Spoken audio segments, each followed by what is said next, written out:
আগামীকালের দৈনিক রাশিফল নিয়ে বিস্তারিত আলোচনা করব ১২টি রাশির ভালো এবং মন্দ নিয়ে। এটা অতি পরিচিত প্রোগ্রাম। প্রত্যেকটা দিন আমি দৈনিক রাশিফল নিয়ে আলোচনা করি আপনাদেরই অ্যালার্ট করার জন্য। আগামীকাল ১২ মে মঙ্গলবার, দশমী তিথি, পূর্ব ভাদ্রপদ নক্ষত্র, বৈধূতি যোগ ও জন্মরাশি কুম্ভ। এবার ১২টি রাশিকে নিয়ে বিস্তারিত আলোচনা করব। কোন কোন দিক থেকে ভালো, কোন কোন দিক থেকে খারাপ সবটাই বোঝানোর চেষ্টা করব। আমি প্রত্যেকটা দিনেই রাশিফল দিয়ে আপনাদের অ্যালার্ট করার চেষ্টা করি যে আপনার ভালো সময় আপনি অ্যালার্ট থাকুন, আপনার খারাপ সময় আপনিও অ্যালার্ট থাকুন, নিজেকে গুটিয়ে রাখুন, সতর্ক থাকুন। দেখবেন সবটাই আপনার ভালো হবে। নেগেটিভ বলে কিছু থাকবে না। আর যদি আপনি এই আলোচনাগুলো শুনে নিজের মতো করে চলার চেষ্টা করেন তাহলে পজিটিভ না মিললেও নেগেটিভ গুলো কিন্তু মিলবে। তাই আমি আলোচনার মাধ্যমে আপনাদেরকে অ্যালার্ট করার চেষ্টা করি। আগামীকাল ৩ টে রাশির জাতক-জাতিকাদের অর্থপ্রাপ্তির যোগে হঠাৎ ভাগ্য বদলাতে পারে। ৪ রাশির জাতক-জাতিকাদের শুভ কোনো খবর আসতে পারে। আর ৫ রাশি অবশ্যই সাবধান থাকতে বলব। যদি সব ঠিকঠাকভাবে আপনারা চলতে পারেন তাহলে কিন্তু ভাগ্যের চাকা আপনার ঘুরবেই। আমি যতই খারাপ বলি আপনি সেগুলো কাটিয়ে উঠতে পারবেন। এটা সম্ভব। এছাড়াও শেষ পর্যন্ত আলোচনাটা যদি দেখতে পারেন বা শুনতে পারেন তাহলে জানতে পারবেন আগামীকালের রাহুকাল সময়, যেটা আমরা অশুভ সময় বলি, এবং শুভ সময় বেশ কিছু লাকি নাম্বার যেগুলো বেশ কিছু জাতক জাতিকাদের কাজে আসবে। এই লাকি নাম্বার এবং শুভ সময় অশুভ সময় মেনটেন করে অনেকেই তাদের ভাগ্য বদলাতে পারে। যে কারণে প্রত্যেকটা দিনের আলোচনায় আমার এই লাকি নাম্বার এবং শুভ সময় এবং অশুভ সময় নিয়ে আলোচনা করি। তাই সঙ্গে থাকার অবশ্যই অনুরোধ রইল। সঙ্গে থাকলে অনেক কিছু জানতে পারবেন, অনেক কিছু বুঝতে পারবেন। অবশ্যই আলোচনা থাকবে, আলোচনা করব। তার আগে আমার সাথে কিভাবে যোগাযোগ করবেন সেই বিষয়টা একটু বলে নিই। নমস্কার, জয় মা কামাখ্যা, জয় মা তারা। যারা ভীষণভাবে বিপদে আছেন, কি করবেন বুঝে উঠতে পারছেন না, তাদের জন্য বলব একবার হলেও আমার সাথে সাক্ষাৎ করতে পারেন। কারণ অনেকেই অনেক জায়গায় গিয়ে কোনো রকম আপনার লাভ হয়নি বা সঠিক ব্যক্তিত্ব খুঁজে পাননি। তাই বলব একবার হলেও আমার সাথে সাক্ষাৎ করতে পারেন।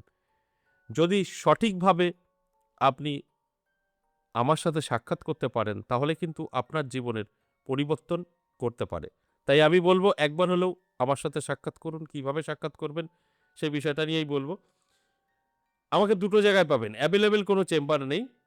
যদি মনে হয় আপনার প্রয়োজন তাহলে অবশ্যই আপনাকে আসতে হবে নদিয়া বীরনগর এবং তারাপীঠ। এই নদিয়া বীরনগরে আপনি পাবেন প্রত্যেক সপ্তাহে ৩ দিন, সোমবার, মঙ্গলবার, বুধবার। আর তারাপীঠে অবশ্যই অমাবস্যা পূর্ণিমায় থাকছি। তবে সামনের অমাবস্যায় থাকছি না। কারণ এই দিন ফল হারেনি অমাবস্যা। বুঝতেই পারছেন আমার মন্দির ১০ মহাবিদ্যা কালীবাড়ি। এখানে আমার মন্দিরেই মায়ের পুজো হয়। এখানেও অনেকে আসে। সেক্ষেত্রে আমি তারাপীঠ থাকছি না। তারাপীঠ থাকছি ২৩শে মে। ২৩শে মে তারাপীঠ আমার সঙ্গে যারা সাক্ষাৎ করতে চাইছেন 62 নাম্বারে অবশ্যই নামটা লিখে দিন। কারণ আপনি যদি আগে থেকে নাম না লেখান তাহলে কিন্তু আপনার সঙ্গে সাক্ষাৎ নাও হতে পারে। আর যারা বহুদূর থেকে দেখছেন, আপনার তারাপীঠ বা আমার ১০ মহাবিদ্যা যে কালীবাড়ি কোনো জায়গায় আসতে পারবেন না, অনেক দূর বাড়ি। সেক্ষেত্রে বলব আপনি বাড়িতে বসেও আমার সঙ্গে সাক্ষাৎ করতে পারবেন। কারণ এখানে অনলাইন ব্যবস্থা আছে। আপনি অনলাইনের মাধ্যমেও সাক্ষাৎ করতে পারবেন, এটা সম্ভব। তাই আপনার যদি প্রয়োজন থাকে অফলাইন বা অনলাইন, আপনার সাথে আমার সাক্ষাৎ হবে, এতে কোনো সন্দেহ নেই। তবে আপনার প্রয়োজন আছে কিনা এটা কিন্তু জানার প্রয়োজন আছে। তাই আমি বলব অবশ্যই আপনার যদি প্রয়োজন থাকে 62 নাম্বার স্ক্রিনে দেওয়া থাকবে, ওটাকে সেভ করে নিন, কল করুন। বিস্তারিত আগে ভালো করে আসার বিষয়ে জানুন। যদি মনে হয় না ঠিকঠাক আছে তাহলে আসুন। বা বাড়িতে বসে আপনি যদি অনলাইনের মাধ্যমে আমাকে দেখাতে চান সেটাও আগে ভালো করে জানুন। তারপর বিস্তারিত জেনে বুঝে যদি মনে হয় তারপর সাক্ষাৎ করুন। আরেকটা কথা বলি, ফলহারিণী অমাবস্যা যারা আমার এখানে আসতে চাইছেন আসতে পারেন। আমি অ্যাড্রেসটা বলে দিই, বীরনগর স্টেশন ১ নম্বর প্ল্যাটফর্ম থেকে বেরিয়েই টোটো, রিক্সা অনেক কিছু আছে। বলবেন ১০ মহাবিদ্যা কালীবাড়ি যাবো, নিয়ে চলে আসবে। কারোর ফোন করার প্রয়োজন নেই। এটা শনিবার পড়েছে। আপনি আসলে, যদি মনে হয় আসতে পারেন। তাহলে আসুন এবার যে আলোচনা করছিলাম সেই আলোচনায় প্রবেশ করি, অর্থাৎ দৈনিক রাশিফল। মেষ থেকে মিন ১২টি রাশিকে নিয়ে বিস্তারিত আলোচনার মাধ্যমে বোঝানোর চেষ্টা করব।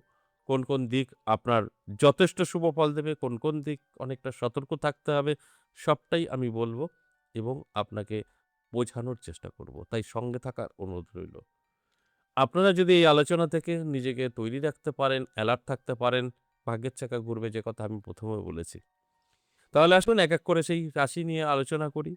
দেখুন আপনার কোন রাশি ভালো বলছি কি খারাপ বলছি সেইভাবে চলার চেষ্টা করুন।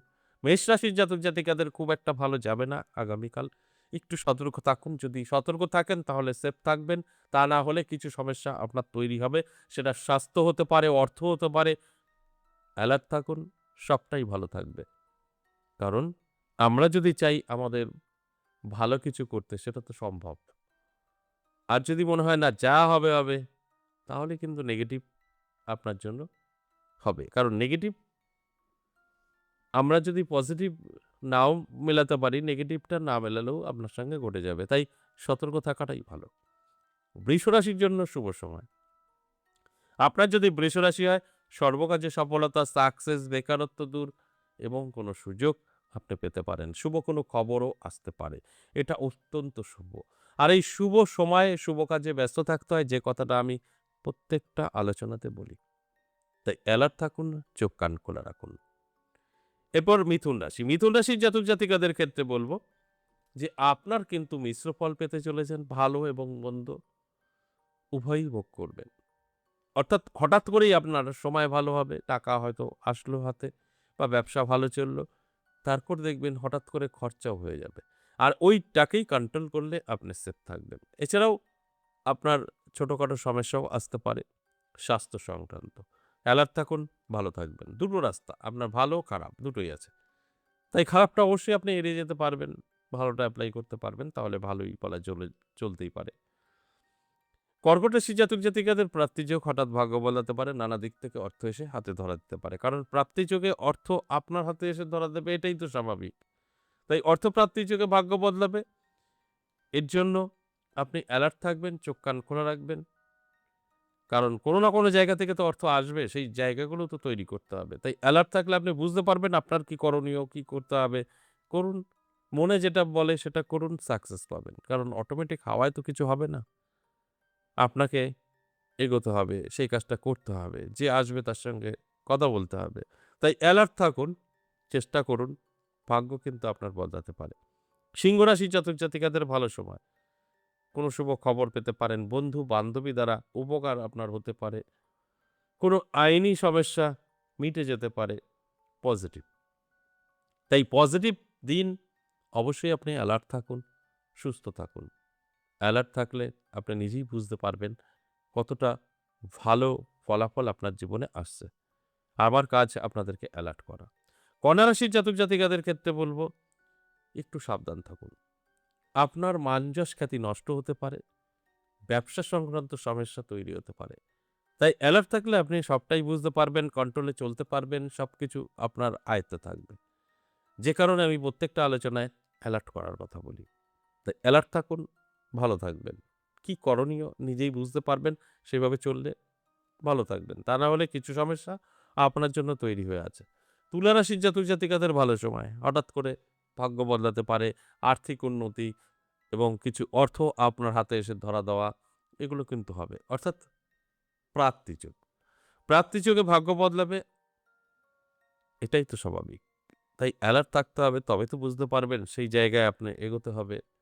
তারপর তো এই প্রাপ্তিটা ঘটবে। তাই আমার কাজ আপনাদেরকে জানানো। যদি অ্যালার্ট থাকতে পারেন অবশ্যই মিলিয়ে নিতে পারবেন। আর যদি ঘরে শুয়ে বসে মেলানোর চেষ্টা করেন কিচ্ছু হবে না। আমার কথাটা বেকারই হবে। কারণ আপনার সাথে হবে না তাই বলে কারোর সাথে হবে না তা নয়। কারণ এক রাশি কয়েক হাজার কোটি আছে। যারা, যারা সঠিক আছে তাদের সাথে মিলবেই।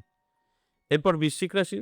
বৃশ্চিক রাশির জাতক-জাতিকাদেরও কিন্তু আমি বলব, একটু অ্যালার্ট থাকুন, চোখ কান খোলা রাখুন, ভাগ্যের চাকা ঘুরে যাবে। কারণ আপনার ভাগ্য বদলাবে, কিন্তু সমস্যা থাকবে। কাঁটা আছে রাস্তায়। কাঁটাটাকে সরালে আপনি সুন্দরভাবে হেঁটে যাবেন, আঘাত পাবেন না।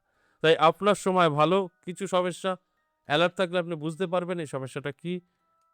আপনি যদি সেটাকে বুঝতে পারেন, আপনার কেউ আটকে রাখতে পারবে না। ভাগ্যের পরিবর্তন ঘটবেই। অর্থাৎ আপনারও শুভ সময়। কিছু সমস্যা আছে সেটা আপনি চাইলে কাটিয়ে উঠতে পারবেন। এরপর ধনুরাশি, ধনুরাশির জাতক জাতিকাদের ক্ষেত্রেও বলব ভালো সময়।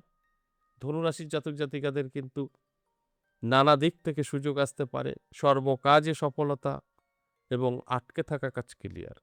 নতুন কোনো শুভ খবর আপনি পেতে পারেন। সবকিছুই কিন্তু শুভ। তাই অ্যালার্ট থাকুন, চোখ কান খোলা রাখুন, দেখবেন আমার কথাগুলো আপনি সবটাই মিলিয়ে নিতে পারবেন। এরপর চলে আসবো মকর রাশি। মকর রাশি ভীষণভাবে সাবধান থাকবেন। হঠাৎ করেই আপনার স্বাস্থ্য খারাপ হতে পারে, ছোটখাটো চোট লাগা, আঘাত লাগা, অ্যাক্সিডেন্ট হতে পারে। তবে বড় ধরনের কিছু নেই। ছোটখাটো সমস্যা কিন্তু আপনার তৈরি হবে। তাই শরীরের যত্ন নিতে বলব। দেখবেন আপনি নিজেই বুঝতে পারবেন কখন আপনার সতর্ক হওয়ার কথা। অ্যালার্ট থাকলেই আপনি সেফ থাকবেন। আমি বলছি আর আপনার সঙ্গে এগুলো ঘটে যাবে তা নয়। আপনি চাইলে এগুলোকে এড়াতে পারবেন। কুম্ভ রাশির জাতক জাতিকাদের ক্ষেত্রে বলব, আপনি মিশ্র ফল পাবেন ভালো এবং মন্দ।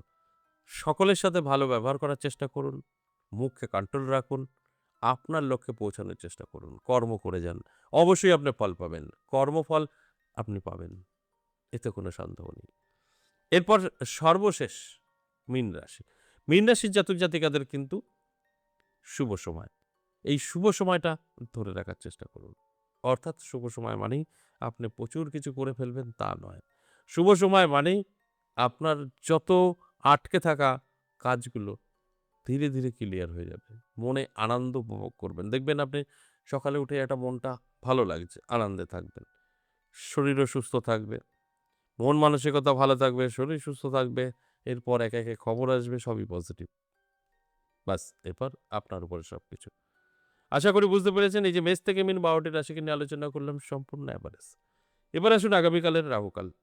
আগামীকালের রাহুকাল সময় দুপুর ২:৫১ থেকে বিকেল ৪:২৯ সময়টা রাহুকাল। কোনো শুভ কাজ করা যাবে না।